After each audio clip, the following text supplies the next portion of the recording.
장벽에 부딪혀서는 절대로 그 꿈을 이룰 수가 없어요. 의사가 되려는 사람, 약사가 되려는 사람, 많은 기계를 만져야 되고 많은 의학 서적을 접해야 돼요. 그 서적들이 다 뭘로 되어 있겠어요? 영어를 하지 않으면 짜증 선생님처럼 즐거운 마음으로 영어를 공부하지 않는 사람은 그 장벽을 넘을 수가 없어요. 하지만 지금 선생님이 얘기하시는 건 저처럼 그렇게 하면 안 될 텐데 스트레스 받지 말고 나의 날개, 나의 멋진 날개, 자유를 생각하고 즐겁게 하라는 거예요. 제가 지금 말씀드리고 싶은 거는 그거고, 제가 지금 서두가 길었는데 요 한 구절을 지금 여러분한테 들려드리려고 제가 이 영어 성경에 대해서 얘기를 해봐요. 나비가 우화하는 과정하고 비슷해요. 들어보시는 분이 있을 거예요. 로마서의 말씀이에요. 우리는 고통을 당하면서도 기뻐합니다. 그런 이야기가 있어요. 로마서 말씀에 우리는 고통을 당하면서도 기뻐합니다. 고통을 당하면 기뻐요? 근데 기쁜 이유가 있어요. 그 뒤에 나와요. 고통은 인내를 낳고 인내는 뭐를 낳아요? 인내는 끈기를, 시련을 이겨나가는, 고통은 인내를 낳고 인내는 시련을 이겨나가는 끈기를. 우리가 그래서 끈덕지게 끈기 있게 되면 우리 딸이 항상 엄마한테 엄마 왜 이렇게 찔겨 그럴 때가 있는데, 저도 나름 고통이 많았었나 봐요. 인생을 살 때 끈기 있게 살려고 해요. 시련을 이겨나가는 끈기는 뭐를 낳을까요?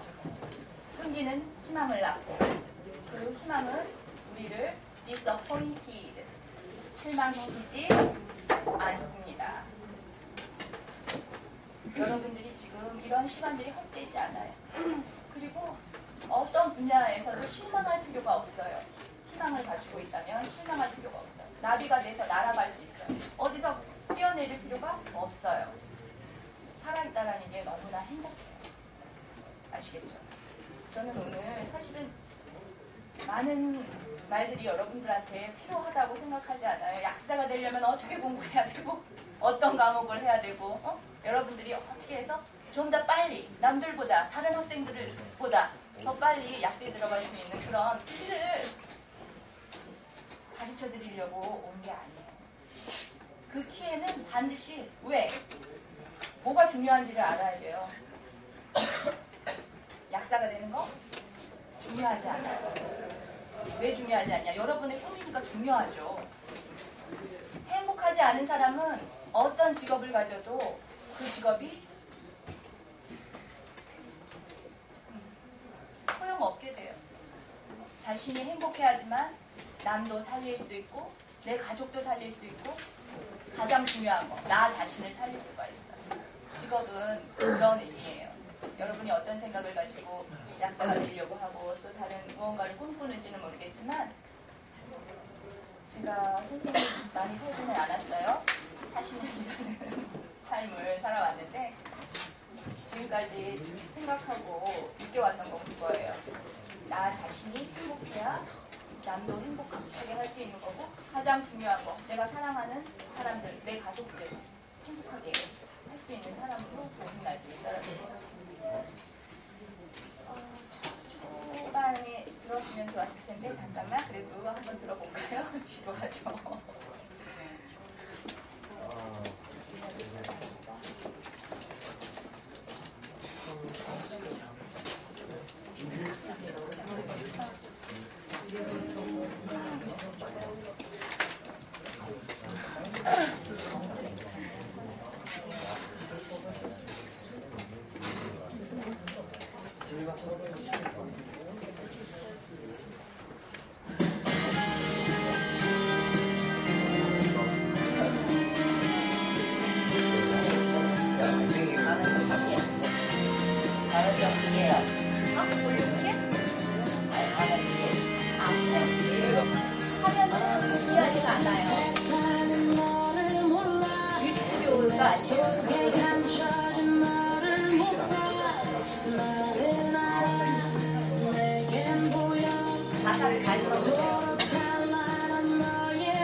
안 보이죠?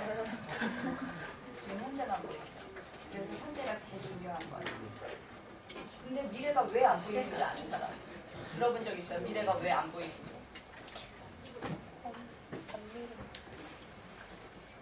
가르쳐요. 인생의 키가 여기에 있어요. 저도 누구한테 들은 이게 이제 까만색이 아니라 흰색이 나면 실탄을 쓰고 있는 거예요. 너무 눈부시기 때문에 안 보인대. 너무 눈부시기 때문에 안 보여요. 너무 어두워서 안 보이는 줄 알았죠. 여러분들의 존재가 너무 눈부시기 때문에 비밀스럽게 신비스럽게 가려져 있는 거예요. 그 베일을 나비가 껍질을 벗고 날아오르는 것처럼 하나씩 기쁘게 행복하게 벗겨나가는 그런 중요한 시기예요 지금. 그리고 여러 친구들하고 같이 도와주면서 나가야 되는 시기. 저도 여러분들처럼 꿈이 있었어요. 약사가 처음에 꿈은 아니라고 얘기했었죠? 5살 때 꿈이 있었어요. 5살 때. 어떤 꿈이었냐면 여기다 쓰겠는데 써볼게요.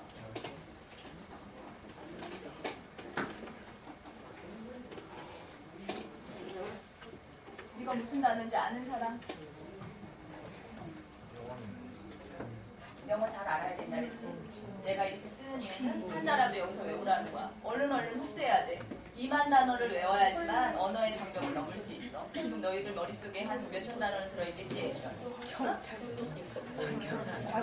필라소퍼 철학자예요. 필라소퍼. 필라소피 하면 철학이지. 어디 ER이 붙으면 사람이잖아.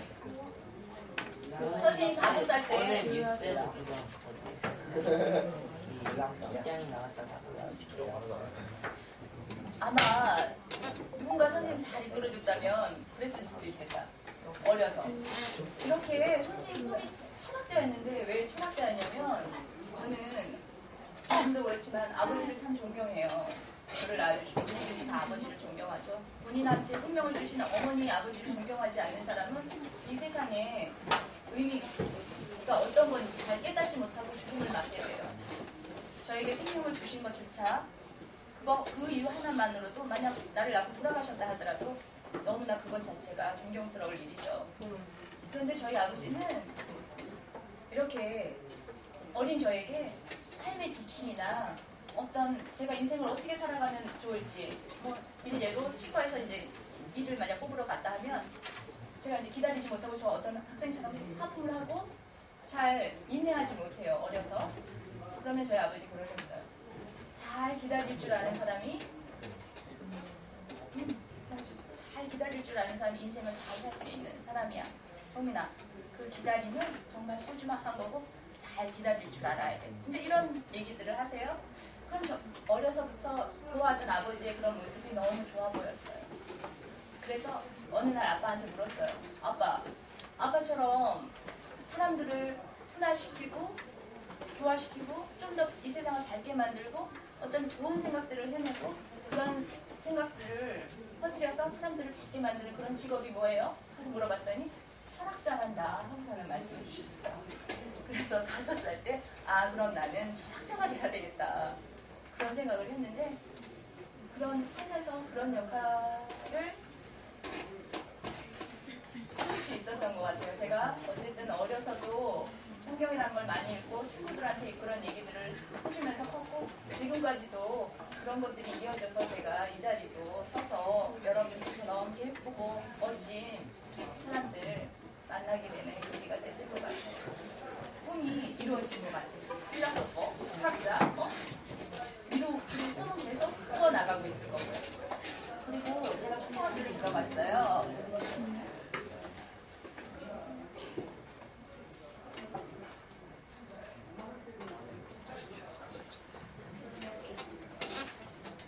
이것도 어려워요. 뭐예요? 아는 사람 있어요? 이거 들어봤죠? 사이키가 뭐야? 정신이에요. 사이키아트리스트 하면 정신과 지금 누가 있어요? 여기 정신과 의사 선생님 백병원에서 오셨지? 선생님의 꿈이 원래는 정신과 의사였어요. 필라소퍼에서 사이키아트리스트 정신과 의사로 바뀌었어. 왜냐면 철학자는 너무나 우월한 거야. 이렇게 보니까 주위에 의사 선생님들이 있어. 그러면 내가 누군가를 고칠 수 있고 내가 노력할 수 있다면 정신과 의사 선생님이 되면 철학도 펼칠 수 있고 누군가를 고쳐낼 수도 있고 할 수 있겠구나 하고서는 초등학교 때는 이 꿈을 꿨어. 근데 처음부터 이 꿈을 꾼 건 아니고 선생님은 이렇게 날고 싶었어요. 여자 파일럿이 되고 싶었어. 초등학교 1학년, 2학년 때는 그랬던 것 같아요. 그래서 공무원도 되고 싶었고 또 군인 아저씨도 멋졌어. 군인 여군도 멋졌어요. 여자 군인도 되고 싶었어요. 여러 가지 꿈이 있었던 것 같아요. 그러다가 고등학교가 되면서 초등학생 고학년이 되면서 나의 첫 번째 꿈 철학자 5살 때 꾸었던 꿈을 생각해내고 그럼 정신과 의사를 하면 되겠구나 하면서 의사 선생님은 공부 열심히 해야 되죠. 그래서 초등학교 때부터 공부를 열심히 해야 되겠다는 생각을 했어요. 공부하지 않고 의사 선생님이나 약사가 될 수 없어요. 수많은 약들, 수십만 가지의 이론들을 알아야 돼요. 약을 다루려면. 의사도 마찬가지예요. 의사 선생님들은 13년을 공부해야 돼요. 치료를 정말 온전하게 보기까지 전문의로서. 반드시 어떤 원하는 게 있으면 거기에 대가가 있어요. 그것을 여러분은 기쁜 마음으로 지불하는 지금 그런 시기에 날아다닐 수 있는 시기가 아니에요. 그래서 공부 안 하고 학교에서 막 날아다니는 아이들 보면 날라리라고 그러죠. 응? 그런 분들이 있어요. 지금은 나르는 시기가 아니에요. 열심히 인내하고 날개를 움츠려서 가장 큰 힘을 뻗쳐서 탈퇴하고 우아해서 날개를 말리는 시기까지 그 시기까지가 고등학교 때일 것 같아요. 초등학교 때는 어쨌든 그렇게 해서 저희 정신과 의사 선생님으로 바뀌었어요. 선생님이 얘기했나요? 선생님 종교가 천주교라고? 얘기했죠. 신부님? 맞아, 너무 똑똑하다. 수녀님 미리 앞서 버렸어요. 이름 뭐예요? 민주? 넌이 수녀님이라는 뜻이에요. 수녀님 혹시 어떤 일하는 사람인지 혹시 아세요? 여기 직업인 특강이니까 제가 그것도 뭐 직업일 수 있을지는 모르겠는데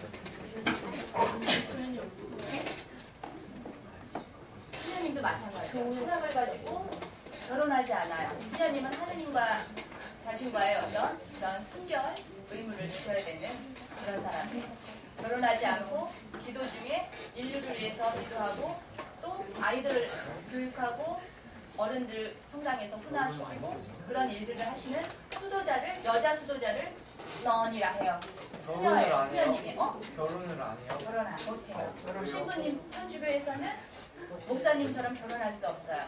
사도도 신부님도 결혼할 수 없고 수녀님도 결혼할 수 없어요. 왜 못해요? 하느님 앞에 자신을 온전하게 순결하게 바치기를 원해요. 그런 사람들이 있어요.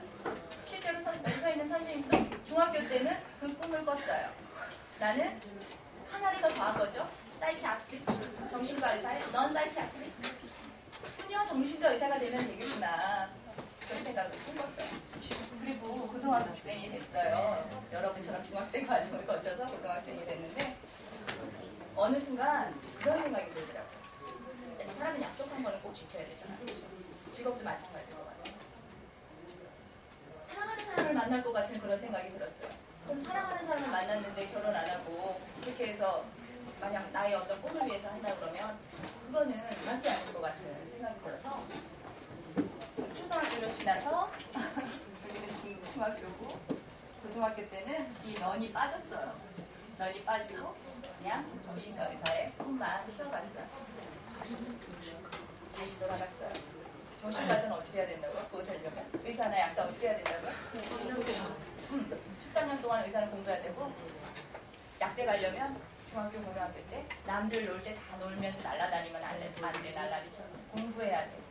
뭔가 달라야 돼. 선생님도 열심히 공부했어요. 고등학교 2학년이 됐어요. 저희 아버지가 그 고등학교에 선생님으로 계셨었는데 지금도 그 얘기를 항상 자랑삼아 하세요. 내가 이 자리에서 자랑삼아 여러분한테 얘기할 수 있어요. 정말 16개의 교과 과목이었어요. 16개의 교과 과목을 중간고사, 기말고사를 통해서 보는데 저는 시골 학교를 다녔어요. 어려서 아버지가 중학교 때 과학고등학교에서 저를 스카우트하겠다고 저희가 들어왔는데 공부 잘하는 학생 왜 우리 학교로 오세요 하잖아요. 아버지의 권유로 가지 못했어요. 그냥 아버지 옆에서 시골 학교에서 고등학교까지 같은 학교에서 졸업을 했는데 항상 작은 학교였기 때문에 열심히 온전하게 노력하는 사람 100점 맞는다고 했죠. 항상 열심히 노력했기 때문에 항상 전교 1등 했어요. 여러분들한테 전교 1등 하라는 거는 아니에요. 온전하게 공부하다 보면 100점 맞을 수 있어요. 100점 맞는 사람은 순위가 매겨져요? 안 매겨져요? 안 매겨져요. 그렇게 열심히 공부했어요. 고등학교 2학년 때도 16과목을 보면 16과목 다 수맞을 수 있어요. 가능해요. 그럼 저희 아버지 지금까지도 그거 참 쉽지 않은 일인데 우리 정민이는 했다고 저를 자랑으로 여기세요. 여러분들도 그렇게 열심히 부모님이 자랑할 수 있을 만큼 기쁘게 공부해보세요. 근데 여기서 있는 선생님은 기쁘게 하지는 못했어요. 지금 생각하면 그게 참 후회돼요. 그리고 여러분들처럼 이렇게 밝은 표정으로 친구들과 사이좋게 서로 공유하면서 윈윈 하면서 하지 못했던 것 같아요. 항상 이렇게 어떤 독자적인 노선을 취해서 갔는데 지금 생각해보면 그러지 않았으면 훨씬 더 좋지 않았을까 그런 생각이 있어요. 그래서 어쨌든 이렇게 해서 고등학교가 됐는데 제가 지금 사실은 시간이 별로 없는데 오늘 가장 중요한 얘기를 여기서 하려고 그래요. 그렇게 공부에 지쳐서 살고 있었던 어느 고등학교 2학년이 다 끝나갈 무렵이었는데 이제 고등학교 2학년에서 수험생으로 넘어가죠. 그럼 고3이면 정말 한국에서는 고3 수험생들 정말 불쌍하게 공부하잖아요. 그렇죠? 근데 여러분들은 불쌍하게 공부하지 마세요. 그게 공부하세요. 저도 그렇게 넘어가고 있는 시기였어요. 그런데 그 고3으로 올라가는 겨울방학 시기에 제가 저희 남동생이 새로 산 자전거를 타고 집 앞에 큰 학교가 있고 그 학교 앞에 아주 큰 길이 있는데 거기는 교통사고만 일어나면 무조건 죽는 자리예요. 너무나 길이 꼬불탕꼬불탕 하다가 그 길에서 펼쳐지기 때문에 사고가 난다 하면 또 학생들이 많이 지나다니는 곳이라서 사고가 자주 났는데 선생님들도 많이 돌아가셨어요. 제가 거기서 6년 동안 학교 다니는 동안. 우리 남동생 자전거를 뺏어 타고 우리 남동생이 뒤에서 잡았대요. 누나 가지마 이렇게. 그랬더니 제가 뭐라고 동생한테 한마디 꽥 소리까지 지르면서 뿌리치고 갔대요. 자전거를 타고 큰 도로로 인생에 있어서 처음 나갔다가 거기서 정말 큰 교통사고를 당해요. 누가요? 제가. 하지만 제가 방해요 하고 얘기하는 건 그 기억이 없어요. 우리 남동생이 저를 누나 가지마 하고 자동차 꽁무니를 잡았던 그 나갔던 순간서부터 시작해서 제가 며칠이 지나고 병원에서 내 얼굴에 아주 까만 그런 딱지가 가득 앉은 거를 이게 왜 그렇지 하고서 쳐다보는 그 순간까지 기억이 저한테 있어요. 교통사고를 당했고 거기서 그 도로에서 그레인저를 타던 어떤 적절하지 못한 두 남녀가 타고 가던 그레인저에 제가 받쳤는데 그 그레인저 유리를 제 머리로 다 깨고 저희 자전거는 그 그레인저와 같이 반토막이 나서 논바닥에 뒹굴고 있었고 저는 바닥에 떨어져서 2번 뒹굴었는데 거기에 피 흐른 게 웅덩이와도 같아서 내 친구들이 많았을 거 아니야 학교 아프니까 제가 죽었는 줄 알았어요. 그래서 문병을 왔는데 정말 많이 지나서 왔어요. 보름인가 지나서 왔던 것 같아요.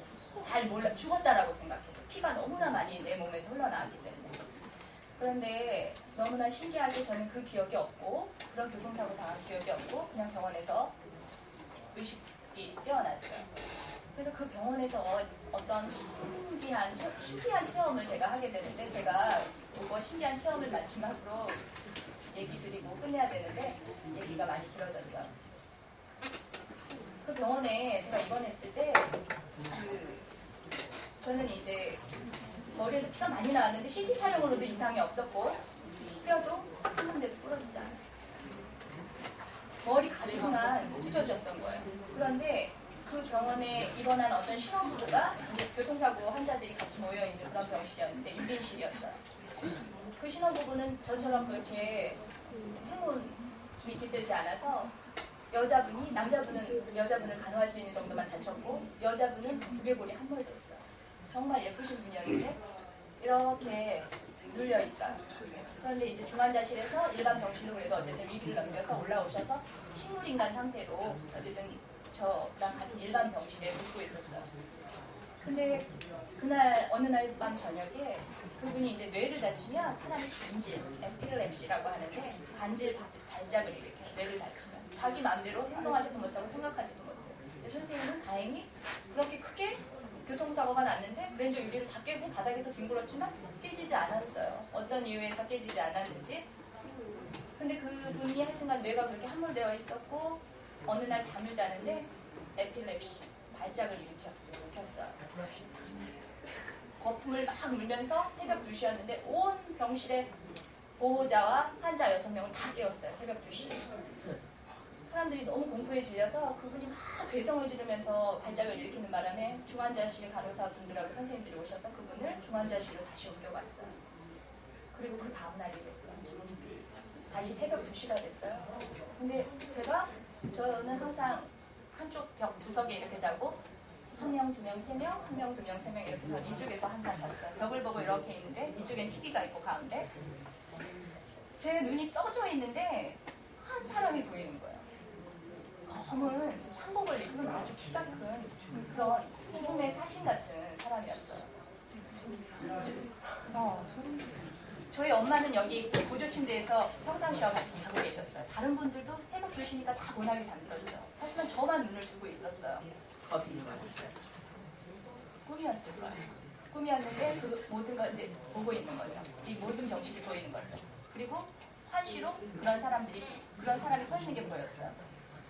그 사람이 그냥 그렇게 서 있어주면 좋은데 제 목숨을 앗아가고 싶은 그런 동작으로 저를 향해서 걸어오고 있었어요. 그러면 뭐라고 소리 지르겠어요? 살려달라고 소리 질러야 되죠. 그렇죠? 남자가 걸어서 제 목을 조르려고 하는 한 사람을 거치고 두 사람을 거치고 엄마 근처까지 왔는데도 죽어도 소리가 안 나는 거예요. 몸도 일으킬 수가 없었어요. 제가 가까이 와서 정말 가까이 와서 그 사람이 제 숨통을 막으려고 고개를 숙이는 순간 저는 한간 힘을 다해서 살려달라는 소리를 하면서 일어날 수가 있었는데 제가 벌떡 일어나기는 일어났어요. 괴성을 지르면서 환성을 지르면서. 근데 너무나 신기하게 지금도 참 신기해요. 생각해보면 살려주세요 하고서는 일어나고 싶었는데 제가 일어나서 소리 지른 입에서 튀어나온 얘기는 제가 한 번도 들어보지도 못했고 제가 말하려고 했던 의도와도 전혀 상관없는 얘기가 튀어나오면서 제가 병실에서 모든 사람들을 전날처럼 똑같이 깨우고 괴성을 지르면서 일어났어요. 엄마도 깨고 모든 병실 사람들도 깨고. 그게 그 말이 뭐였냐면 하느님께서 살아계시다라는 말이었어요. 세상 아주 살려달라고 하고 싶었는데 한 번도 들어보지도 못했고 의도하지도 않았던 그런 문장이 제 입에서 튀어나오면서 하느님께서 살아계시다 그런 거예요. 그러면 저는 그 가위에서 해방되고 그 죽음의 그림자에서 벗어나서 퇴원을 했어요. 퇴원을 하고 무사히 고3 수험생 시절을 마치고 저희 고2 담임 선생님이 고3 담임 선생님이었는데 저보고 항상 그래요. 정민아 눈 좀 똑바로 떠봐. 초점이 안 맞았어 아직도. 고3 내내 그랬어. 그러니까 교통사고에 어쨌든 후유증이 있죠. 지금도 선생님이 이렇게 똑바른 모습으로 서 있지만 경추가 약간 삐뚤어졌어. 이렇게 탁 돌아가면서 아마 그랬을 것 같아요. 선생님이 아이를 셋났다고 했죠. 그러면서 약간씩 척추가 그 삐뚤어진 모양으로 바뀌어가지고 지금은 이렇게 가만히 있어도 엄지손가락이 저리거든요. 그리고 꼬리뼈 같은 경우도 튀어나와 있고 후유증이 있어요. 그리고 지금 제가 선생님 여러분들 앞에서 이렇게 말하고 있는데 그 교통사고 당한 그 근 몇 년까지 지금까지도 그런데 단어를 잘 생각하지 못했었어요. 제 말이 천상유수 같다라고 빠르다라고 항상 얘기를 들었는데 어느 순간 말하려면 생각해야 되는 거예요. 말을 생각하고 말하는 거라는 거를 그 이전엔 잘 몰랐어요. 그런데 교통사고가 당하고 나서 이렇게 말하는데 문제점도 있고 지금 참 정신없어요. 아이 셋 낳은 것도 있지만 정신이 없어요. 이렇게 나와서 강의할 수 있다는 것도 어찌 보면 기적일 수 있어요. 대학을 제가 꿈을 꿈을 이뤘을까요? 못 이뤘을까요? 정신과 의사가 되려면 의대를 가야 되는데 그 수험생이 돼서 제가 지원했던 의대에서 낙방했어요. 그리고 그렇다고 낙방한다고 실망할 필요 없어요.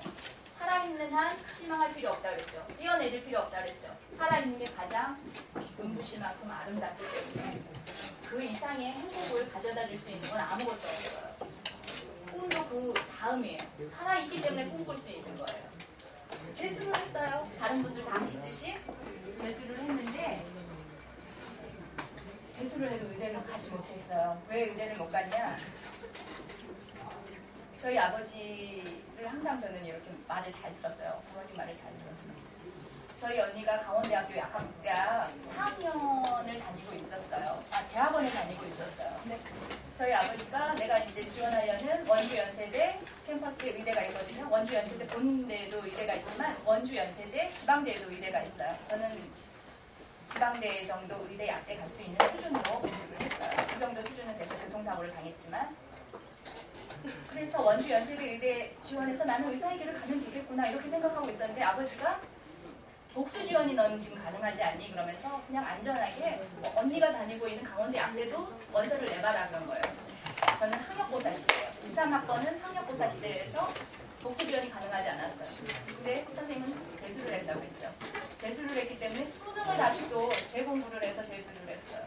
그런데 참 불행인지 다행인지 수능 시대는 복수 지원이 가능했어요. 한 군데만 가서 시험 보는 게 아니라 여러 군데를 지금처럼 지원해서 내가 어디든지 선택되면 그곳에서 꿈을 펼칠 수 있는 그런 기회가 여러 곳이 열려 있었잖아요. 그 덕으로 해서 제가 의대를 지원하기 이전에 약대를 먼저 원서를 냈어요. 전형일이 틀리면 다 복수 지원이 가능했거든요. 그런데 너무나 불행인지 다행인지 연세대 연세대 캠퍼스하고 원주 연세대 캠퍼스하고 전형일은 똑같이 두고 면접일만 바꾼 건데 복수 지원이 안 되는 곳이었는데 강원대와 원주 연세대 의대 캠퍼스는 복수 지원이 안 되는 곳이었는데 제가 강원대를 먼저 덜커덕 면접을 원서를 집어넣기 때문에 원주 연세대에 가고자 했던 대학에 원서를 낼 수가 없었어요. 그리고 나서 제가 다시 삼수를 하면 제 꿈을 이룰 수 있었는데 제가 부모님 말씀 잘 들었다고 했죠. 아버지가 말씀하시더라고요. 정민아, 어찌됐든 너가 너를 살리고 생명을 살리고 그런 꿈을 꾸어서 의학적으로 간다고 하면 여자로서 약대 가는 것이 의대 가는 것보다 훨씬 더 나을 수 있겠다. 그냥 이렇게 상태에서 네가 가고자 하는 대를 가려고 하지 말고 약대에 언니처럼 가서 공부하는 게 너한테 더 나을 수 있겠어. 이렇게 얘기를 했고 저도 그 뜻을 받아들였어요.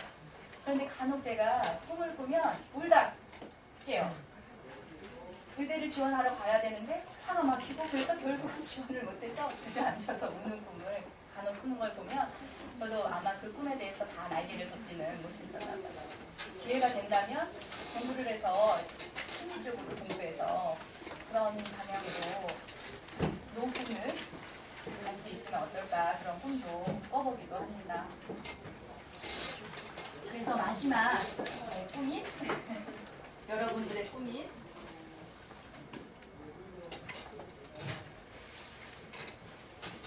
이게 뭐예요? 엽서. 맞아요. 파머시스트. 약사가 됐어요. 그리고 이 자리에 서서 여러분에게 지루하지만 선생님은 행복했어요. 그런 시간 이렇게 가질 수 있었네요. 너무 제 얘기만 할 순간 늘어났는데 약대에 대해서나 아니면 약사가 되려면 어떻게 해야 되는지 또 약대에 가서 요즘에 어떤 공부가 이루어지고 있는지 아마 궁금하실 거예요. 약대가 지금 4년제에서 6년제로 바뀐 건 아세요? 선생님이 졸업할 때는 4년제였는데 이제는 약대를 지원하면 6년을 공부해야 돼요. 의대처럼. 하지만 의사 선생님들은 전문의를 따야 되기 때문에 이어서 7년을 더 공부해서 13년 이렇게 공부하는데 약사들은 6년을 졸업하고 일반 약국이나 개업한 약국이나 큰 대학병원 앞에 가서 임상 약사 시험을 통해서 경험을 통해서 약에 대해서 배우게 되고 알게 되고 이렇게 사회로 배출되면 개업도 할 수 있고 아니면 큰 병원 약국에 선생님 처음 이렇게 취직해서 한림대병원에 근무했듯이 그런 병원에서 많은 사람들을 위해서 약을 짓는 약제사로 근무할 수도 있어요. 그런데 선생님이 이 얘기를 길게 하지 않은 거는 여러분들이 이 지금 날개를 말리고 펼쳐서 나는 이 중요한 시기에 열심히 자신이 해야 될 일을 다 한 사람은 전혀 어렵지 않다라는 거예요. 약대에 들어가서도 그 약대 공부가 전혀 어렵지 않고 또 약사 면허증을 따는데도 아무런 반드시 약대를 졸업하면 약사 면허증을 따야 돼요. 국가고시인데 그 국가고시를 패스하지 못하면 약대 6년을 다 졸업하고도 약사가 못 돼요. 실제로 저랑 같이 졸업한 동기 중에 약대 4년을 다 힘들게 졸업하고도 약사가 못 돼서 유치원 선생님 하시는 분이 있어요. 그렇게 되고 싶지는 않으시죠? 근데 그분도 그 순간순간 아마 그것을 꼭 하고 싶은 어떤 소망이 없었던 것 같아요. 그래서 그리고 또 유치원 선생님을 더 좋아하고 어찌됐든 하여튼간 여러분들이 궁금하신 거 제가 잠깐 몇 개 질문 받을게요. 혹시 선생님한테 궁금한 거 있어요?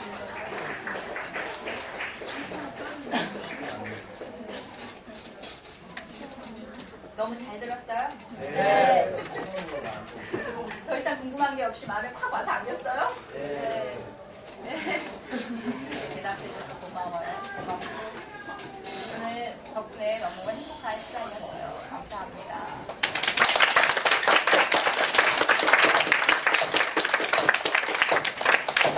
강의 잘 들었어?